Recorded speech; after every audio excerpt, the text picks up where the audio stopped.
Okay, so this is the companion video. Wanted to get this up. There is so much about this piece that I could go into detail on, and I like doing these companion vids and doing them when I put out the sculptures, because I find that if I didn't put them out simultaneously, I probably would never do them. And in hindsight, I wish I did them more in the past. I think I actually started out one of my first pieces I ever did. I started talking about them and doing second videos and stuff, but I don't know why I stopped. But anyway, it's fun, and it allows me to just kind of chat for a bit without worrying about the algorithm. On the second channel, it doesn't really matter. So, but this is for the folks that are actually interested in me and a bit more behind the scenes stuff on this.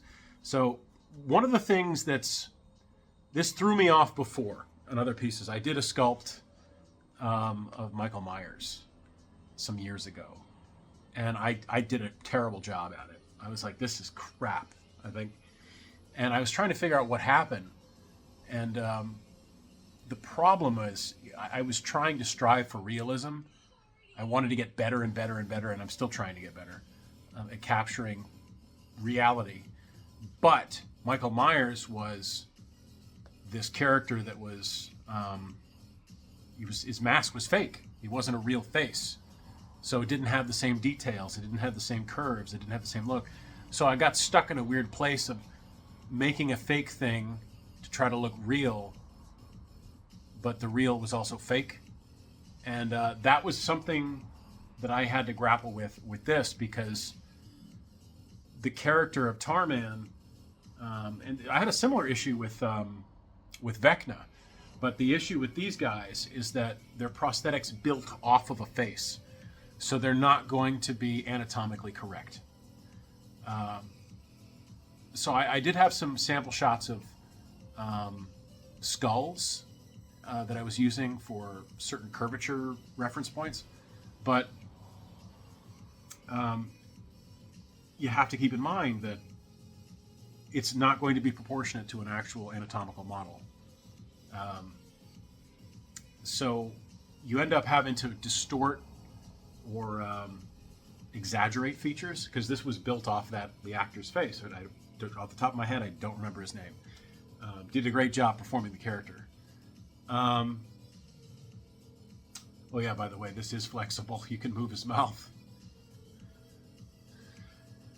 Right, so, yeah, so I had to build off the front of his face and move it out. And then his eyes, if you look at the references for the character, his eyes are exaggerated. Hi, buddy. He's just chilling. I don't know if you guys see him over here. He's just sitting there. He's just sitting here with me. Hi, buddy. Hello. It's like he knows that there's a discussion here. There are people. Hi. Hello. Right. So the character, they put oversized eyes in his eye orbits, in the sockets of the mask, of this prosthetic they were using. So his eyes are bigger, his teeth are bigger, everything's larger than it should be for an actual anatomical model, which gives the character almost kind of a comical look. And of course, these exaggerated brows here, he's just like excited to see that there's fresh brains available. So with this, I took the lessons I learned, and I've also mentioned Vecna, because Vecna was something that I got him right, but he's a little too small.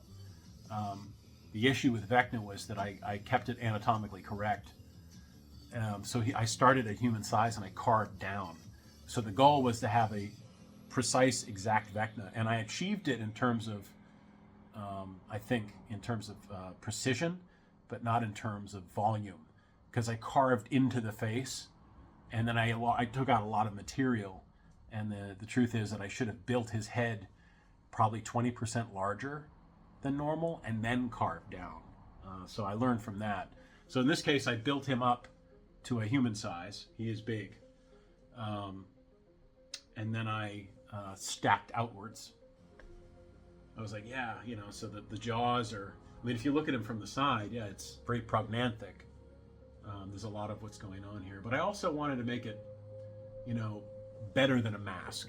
Because if you look at masks, in case of noses, for characters like this. With Vecna, they use a green screen on his nose to blank his nose out, so they can get better proportions on the prosthetic and make him look really skeletal. But back then, they just had to build the face up even bigger, so the actor had a place to put his nose and still make it look like he didn't have one.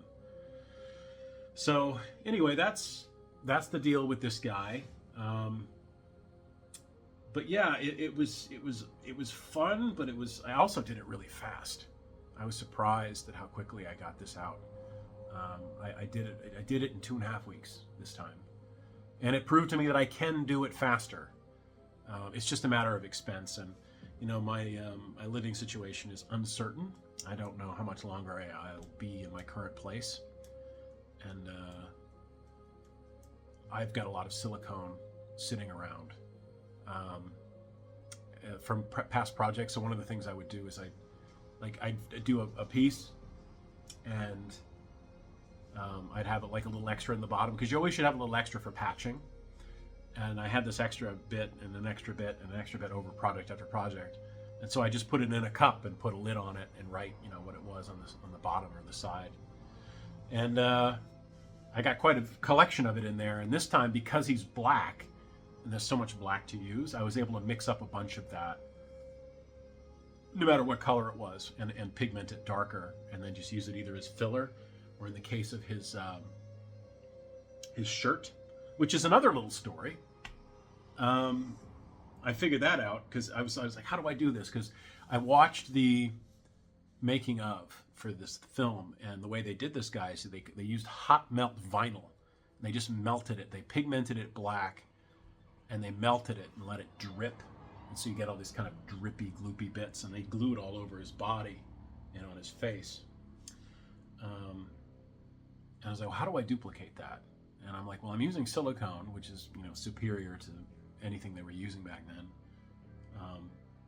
So I thought about it, and I thought about it. I actually bought a black vinyl jacket from the secondhand shop, charity shop. And I was like, I'll melt that. I'll just put the heat gun on it. And that didn't work. It stunk. It didn't work. So I actually, when I was there, I grabbed a couple of other shirts because I already had this idea in mind, and I just took up that extra silicone, Short 10, flat silk. You get it from Neil's Materials in the UK. And I pigmented it black, and I just basically coated the shirt in it. I cut the shirt up, secondhand shop. It was a pound shirt, secondhand shop. And I just soaked it. And it worked perfectly. It gave it that kind of glossy, nasty look that the character in the film has. It's still flexible, so I was able to still put it back on him. I was also able to cure it on the floor, and it's thin enough to where it's still flexible. So now I can take it on and off. It didn't cure to his body. I was worried that might happen. So yeah, no, it worked out great. Also, a special thanks to Andrew for the nameplate. He does a great job on my 3D stuff. Whenever I need help with 3D stuff, he's the man. Right, guys, so I think that covers it for the most part. The eyes, standard, the way I always do them. The teeth, that was one. Yeah, in the vertebrae. That was something new I came up with. I was like, how do I get the teeth in there?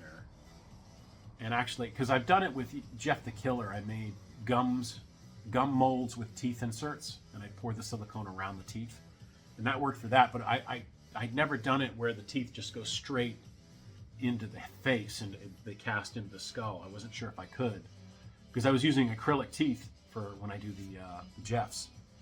And in this case, I made molds of acrylics without gums, and then I cast them in a EasyFlow 60 pigmented, and they actually came out really great. So I was really surprised at how well that worked. So now I can, make batches of these teeth to plug in, and of course they're universal. I'll be able to just plug them into the mold, just like I did with the eye blanks. And the vertebrae were the same way. I just popped them back in his back.